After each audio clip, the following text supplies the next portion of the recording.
अस्सलाम वालेकुम।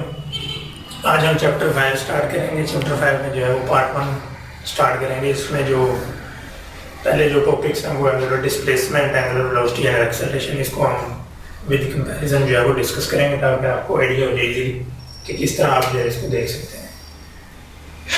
सबसे पहले जो है वो आप देखें, ये जो फिगर है इसमें आप देख सकते हैं कि ये एक पॉइंट है और ये एक बी पॉइंट है और ये एंगुलर मूवमेंट में यानी सर्कुलर मोशन में है। ये इसका एंगल जो है वो θ1 है और ये एंगल θ2 है। तो एंगुलर डिस्प्लेसमेंट क्या है कि हमने जो है वो देखना है कि एक बॉडी जो है वो एक पॉइंट से सर्कुलर मोशन करते हुए पॉइंट ए से जो है वो बी पे गई है, तो किस तरह जो है कितना एंगल में चेंज आया है। अगर यहाँ पे आप एंगल में चेंज निकालेंगे तो ये टोटल एंगल θ1 आ जाएगा और ये θ2 आ जाएगा। तो ये जो चेंज है बेसिकली यही एंगुलर जो है वो डिस्प्लेसमेंट है कि सर्कुलर मोशन में बॉडी अगर मूव कर रही है तो उसमें जो चेंज आएगा विद रिस्पेक्ट टू एंगल, ठीक है, इसके रिस्पेक्टिव, तो वो एंगुलर डिस्प्लेसमेंट है। ठीक है, आपको पता है स्ट्रेट लाइन में तो जो है वो सिंपल जो है वो स्ट्रेट लाइन में जो है वो डिस्प्लेसमेंट लीनियर डिस्प्लेसमेंट कहलाता है। तो ये बेसिक जो है वो फर्क है। अब अगर एंगुलर वेलोसिटी की तरफ आ जाए तो सिमिलरली जिस तरह लीनियर वेलोसिटी में rate of change of displacement with respect to time, यहाँ भी इसी तरह ही होगा, rate of change of angular displacement देगा विद रिस्पेक्ट टू टाइम। और एक्सेलरेशन के केस में भी सेम है, rate of change of velocity with respect to time, और यहाँ पे भी इसी तरह जो है वो rate of change of velocity with respect to time. ठीक है, ये तो सिंपल जो है वो फार्मूला है। तो अगर आप देखें तो ये डिस्प्लेसमेंट में जो चेंज आ रहा है यहाँ से पॉइंट ए पे गया है, ठीक है, तो एक पोजीशन जो है वो इसकी चेंज आई है तो उसकी वेलोसिटी जो है वो एंगुलर वेलोसिटी कहलाएगी। सिमिलरली एक्सेलरेशन में चेंज आ गया, यहाँ पे अगर मैं कंसीडर कर लूँ ये डब्ल्यू वाई है, ये डब्ल्यू एफ है, तो वेलोसिटी में जो चेंज आ रहा है डेल्टा डब्ल्यू, ठीक है, तो ये change with respect to time जो है वो एंगुलर एक्सेलरेशन होगा। ये तो इनके जो है वो फार्मूलाज हो गया, यूनिट्स की तरफ आ जाते हैं। अब यूनिट पे फोकस करें तो इसका मैंने रेडियन लिखा है, रेवोल्यूशन और डिग्री। डिग्री तो आपको पता है कि एंगल का यूनिट मोस्टली हम यूज करते हैं, लेकिन जो इसका ऐसे यूनिट है वो है रेडियन, ये आपने ध्यान में रखना है। और रेवोल्यूशन भी हम यूज करते हैं क्योंकि आपको पता है सर्कुलर जो है वो मूवमेंट है, अगर ये यहाँ से जो है वो इतना यहाँ तक जो है मूव करेगा तो एक रेवोल्यूशन हो जाएगा ये इसका। अगर ये पॉइंट हम यहाँ पे कंसिडर करें तो रेवोल्यूशन देन डिग्री, तो इसका क्या होगा रेडियन पर सेकंड, क्योंकि डेल्टा थीटा रेडियन है और नीचे टाइम है तो पर सेकंड आ जाएगा।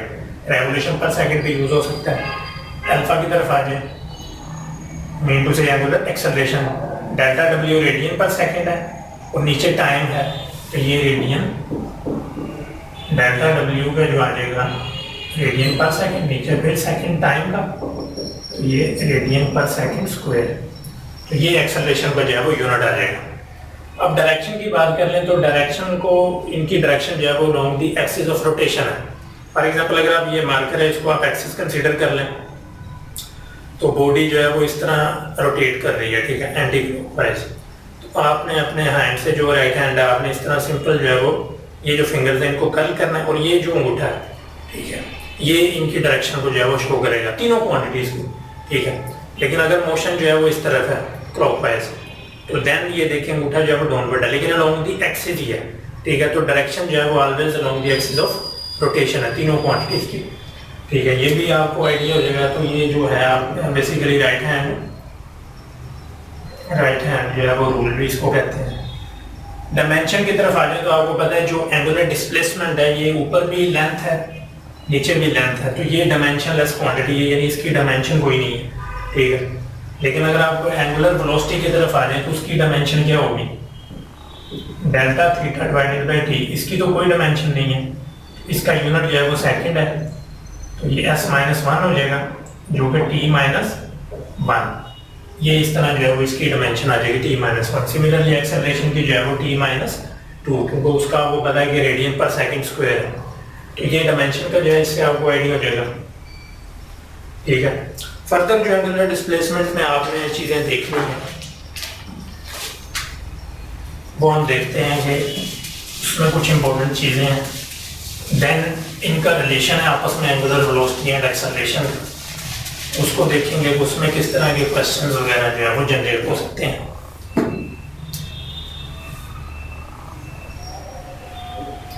वो पता है थीटा किसके इक्वल है, S over are.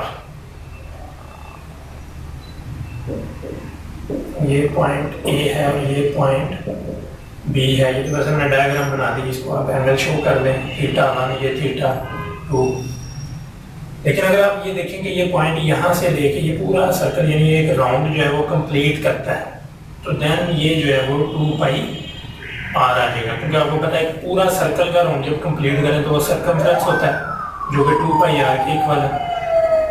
Are are से कैंसिल तो 2 पाई, यानी यहाँ पे जो है वो डिस्प्लेसमेंट इसका अगर लेना हो, अगर यहाँ से पॉइंट स्टार्ट हो देन अगेन इसी पॉइंट पे आ जाए तो वो 2 पाई हो जाएगा उसका एंगल, 2 पाई थीटा। ठीक है, अब ये 1 रेवोल्यूशन है, तो आपको पता है 1 रेवोल्यूशन जो है वो इसके इक्वल होगी 2 पाई है, जिसको हम 360 डिग्री में लिख सकते हैं। ये बेसिकली पाई किसमें है, रेडियन में। अभी आपको मैंने बताया यूनिट इसका रेडियन है, तो ऐसे भी हम लिख सकते हैं 2 pi rad is equal to 360 degree. 1 rad is equal to 360 divided by 2 pi, जो कि आ जाएगा हमारे पास 57.3 डिग्री। ठीक है, एक ये वैल्यू जो है वो आपके ज़हन में होनी चाहिए। ठीक है, इसको अगर याद कर लेंगे ऑब्वियसली वो यहाँ से पूछ सकते हैं, डायरेक्ट वैल्यू भी पूछ सकते हैं। ठीक है, अगर 1 डिग्री में आप देखें कितने रेडियन है तो 0.01754। ठीक है, रेडियन, ये भी जो है वैल्यू आप याद कर। तो ये सिंपल सी जो है वो इसकी कैलकुलेशन है। ठीक है, रेडियन की फर्दर जो है वो इस तरह आपने इसको लेना। नेक्स्ट हम देखेंगे इनके दरमियान जो रिलेशन है जो कि बहुत इंपॉर्टेंट है। Velocity, straight line velocity with respect to angular velocity and straight tangential acceleration with respect to angular acceleration.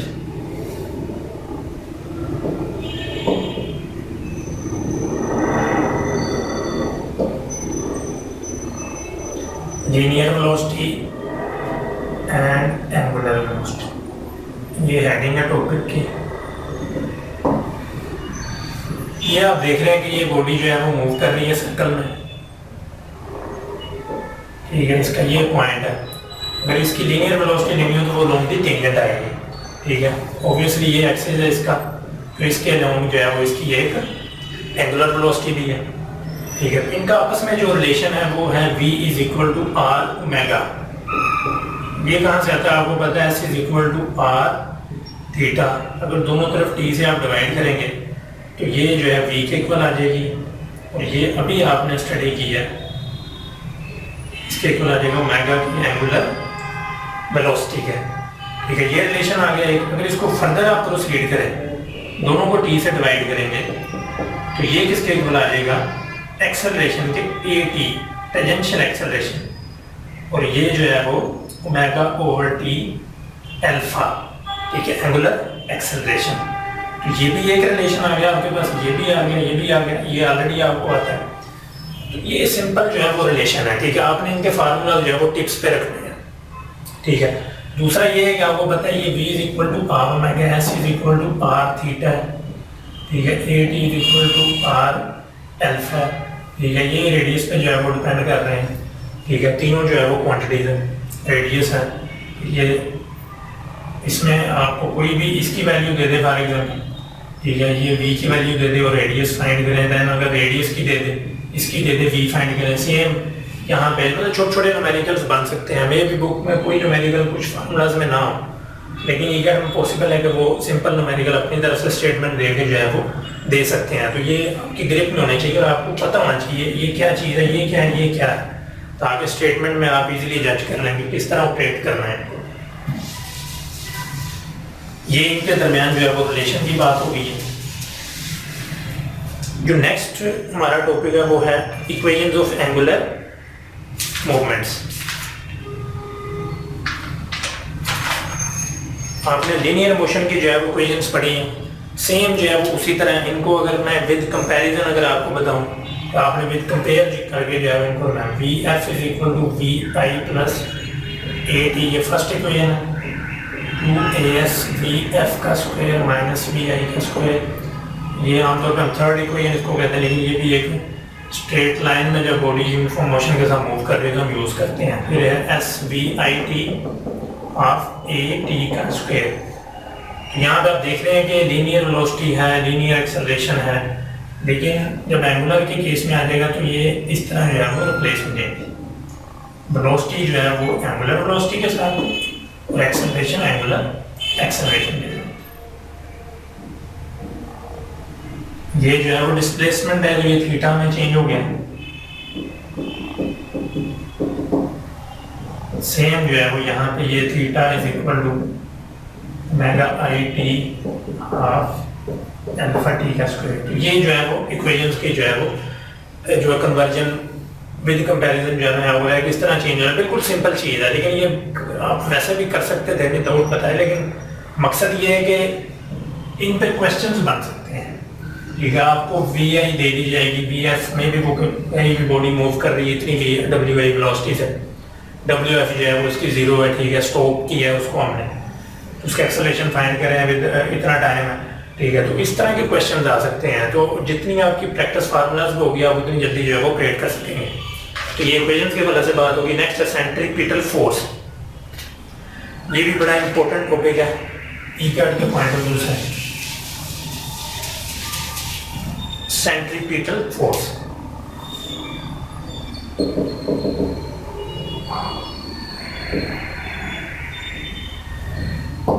अब ये क्या है कि बॉडी फॉर एग्जांपल ये एक्स है, ये पॉइंट ए है। ठीक है, ये बॉडी है, इसका मास जो है वो एम है। ठीक है, ये सर्कुलर पाथ पे जो है वो मूव कर रही है।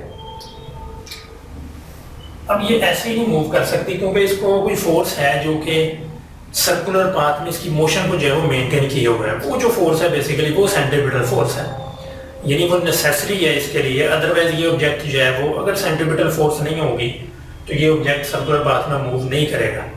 ठीक है, ये ऐसे ही है कि जिस तरह आपने देखा होगा, आप एक स्ट्रिंग के साथ जो है वो कोई बॉडी जो है वो स्मॉल बॉडी या कोई स्टोन जो है वो उसके साथ बांध दें, तो ऐसे आप घुमा रहे हो, तो जब तक आप घुमा रहे हैं इसमें कि सेंट्रीपिटल फोर्स एग्जिस्ट कर रही है। जैसे ही आपने जो है वो हाथ से इसको छोड़ा है तो वो अलोंग दी टेंजेंट जो है ना वो मूव कर गया। ठीक है, इट्स मीन कि सेंट्रीपिटल फोर्स जो है जब तक रहेगी ये बॉडी सेंटर में सर्कुलर फॉर्म में मूव करती रहेगी। इसका जो फार्मूला है F is equal to m v square over r. ये सेंट्रीपिटल फोर्स का फार्मूला। हमने डेरिवेशन तो नहीं करनी, लेकिन कॉन्सेप्ट आपको इसका होना चाहिए। ये एक सिंपल फार्मूला है। एक्सेलरेशन जो जनरेट होता है वो है वी स्क्वायर ओवर आर, ये उसका फार्मूला है। दूसरा ये है कि इसकी डायरेक्शन किस तरह का है। इसकी डायरेक्शन जो है वो सेंटर की तरफ है, इस सेंटर की तरफ है। एफ सी ए सी इन दोनों की जो डायरेक्शन है इस सेंटर की तरफ है। तो इसमें सेंटर में उसकी मतलब इस तरफ खींचे रखेगी तो वो मेंटेन देगी ना सर्कुलर फॉर्म में मोशन। तो ये इसकी जो है वो डायरेक्शन है। दूसरा इसमें आप रिलेशन भी देख सकते हैं कि एफ सी जो है वो डायरेक्टली प्रोपोर्शनल है वी स्क्वायर के, इनवर्सली प्रोपोर्शनल है 1/r। A c similarly v square के डायरेक्टली प्रोपोर्शनल है, इनवर्सली प्रोपोर्शनल है 1/r। तो ये चीज़ें भी आपने ध्यान में रखनी है कि रेडियस ये शो कर रहा है कि रेडियस बढ़ता जाएगा तो सेंट्रीपिटल एक्सेलरेशन जो है वो कम होता जाएगा। ठीक है, तो ये इस तरह की ये रिलेशंस हैं। वी है, वी को अगर वो भी मैं डबल कर देता हूँ वी को, देन एफ सी पे क्या फ़र्क पड़ेगा। ठीक है ना, अगर हम यहाँ पे करके देख लें तो ये जरूरी नहीं है इन्हीं फार्मूलाज को, दूसरे फार्मूलाज को भी आपने इंटरप्रेट करना है कि किस तरह रिलेशन जो है वो बन रहे हैं। अगर यहाँ पे आप देखें v जो है वो 2v हो जाएगा, तो अगर आप यहाँ पे पुट करेंगे 2v ये स्क्वायर हो जाएगा r m 4v का स्क्वायर r, ये किसके इक्वल आ जाएगा 4mv स्क्वायर ओवर r। ये आपको पता है एफ सी के इक्वल है एफ सी, यानी अगर वेलोसिटी को जो है वो डबल कर दिया जाए तो सेंट्रीपिटल फोर्स जो है वो 4 टाइम बढ़ जाएगी। ठीक है, जरूरी नहीं वो डबल करे, वो 1/3 भी कर सकता है, 1/9 भी कर सकता है, कोई भी वैल्यू दे सकता है। लेकिन बेसिक कंसेप्ट आपको आइडिया होना चाहिए कि किस तरह हमने इंटरचेंज जो है इनमें चीज़ों को करना है। सेंट्रीपिटल फोर्स में फिर लास्ट एक पॉइंट है कि अगर बॉडी जो वो एंगुलर मोशन में है, ये तो स्ट्रेट लाइन में है ना, तो आपको पता है ये टेंजेंट है v जो कि लीनियर वेलोसिटी है। लेकिन अगर डिफरेंट एक शेप बन जाती है अगर हम एंगुलर वेलोसिटी को कंसीडर करें तो देन क्या शेप बनती है इसकी, इसी फार्मूले से आप ड्राइव कर सकते हैं। एफ सी किसके इक्वल है, m v square over r, v किसके इक्वल है, आर ओमेगा, अभी आपने पढ़ा आर स्क्वायर ओमेगा स्क्वायर, इसको मैंने इधर पुट किया, ये आर जो है वो इसके एक बार से cancel, m r omega square, ये इसका जो है वो फार्मूला आ गया with respect to angular velocity. लेकिन आपको ये भी पता है कि ये किसके इक्वल है, 2 पाई डिवाइडेड बाय टी, ये इस तरह भी बन जाता है। तो अगर मैं इन दोनों में से कोई भी एक इधर पुट करूँगा, अगर मैं ये पुट कर रहा हूँ एम आर 2 पाई का स्क्वायर, एम आर 4 पाई का स्क्वायर एंड एफ का स्क्वायर, एफ सी, कितने मतलब है कि फार्मूला जो है वो 2-3 फॉर्म में लिखा जा सकता है। इसमें फ्रीक्वेंसी आ गई है, एंगुलर जो है वो फ्रीक्वेंसी है 2 pi with respect to time period, तो फ्रीक्वेंसी की वैल्यू दी जा सकती है, रेडियस है, ठीक है। या इस फॉर्म में एमसीक्यू पूछा जा सकता है कि भाई फर्स्ट ऑप्शन में भी एक फार्मूला लिखा हुआ है एफसी का, सेकंड में भी लिखा हो, देन पूछ ले कि बोथ ऑप्शंस ठीक हैं कि नहीं, फोर्थ वन में नाम लिख दे। तो ये फार्मूला सारे आपने हर फॉर्म को जो है वो अच्छी तरह टिप्स पर रखना है। ये सेंट्रीपिटल फोर्स होगी। नेक्स्ट है मोमेंट ऑफ एनर्जी। पार्ट 1 का जो लास्ट टॉपिक है पार्ट 1 का, वो मोमेंट ऑफ इनर्शिया, इसको देखते हैं।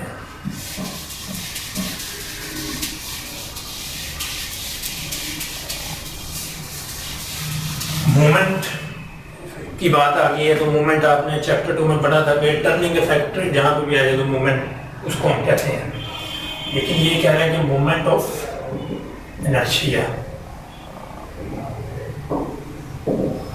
ठीक है। सिंपल आप कंसीडर करें कि ये जो है वो एक पॉइंट है, ठीक है, यहाँ पे जो है ये बॉडी है, ये एक फिक्स पॉइंट है जिसको हम पिवट पॉइंट भी कहते हैं, ठीक है। ये इसका जो है वो मास m है, ये जो है डिस्टेंस ये r है। तो जो मोमेंट ऑफ इनर्शिया है वो क्या है, m r का स्क्वायर, यानी product of mass and square of the distance, ठीक है ना।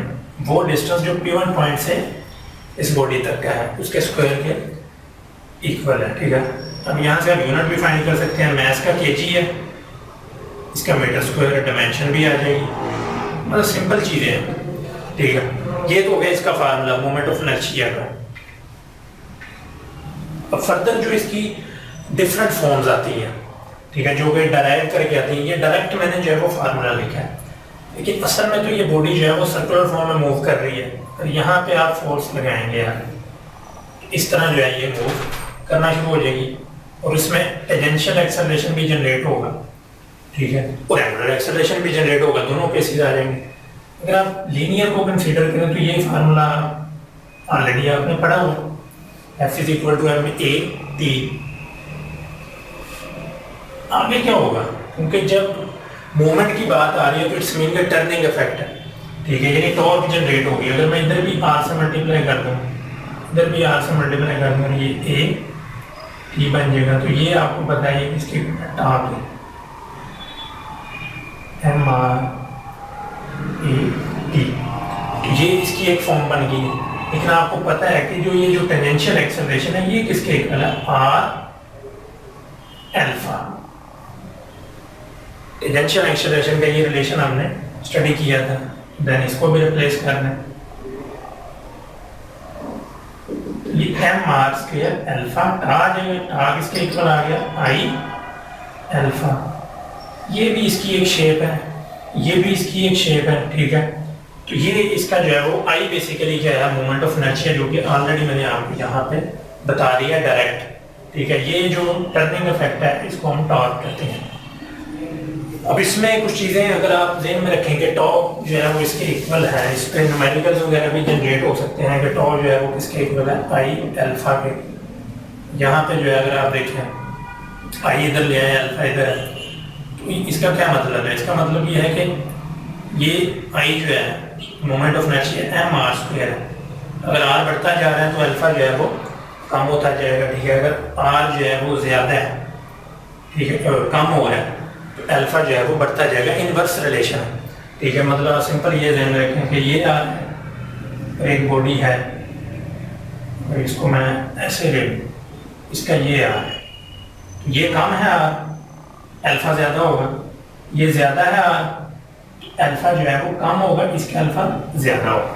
क्योंकि रेडियस ज़्यादा है तो इट्स मीन कि उसको जो रोटेशन जो उसने कंप्लीट करनी है वो कम हो जाएगी, उसकी स्पीड है एक्सेलरेशन की। ठीक है, ये इसमें ये रिलेशन शो कर रहा है। तो न्यूमेरिकल में वो अल्फा दे देगा आपको, आई दे देगा, टॉ फाइंड करें, तो कोई भी न्यूमेरिकल इस तरह जो है वो बन सकता है। तो ये भी चीज़ आपने ज़हन में रखनी है। उसके अलावा इसमें एक केस आ जाता है जिसको हम कहते हैं रिजिड बॉडी।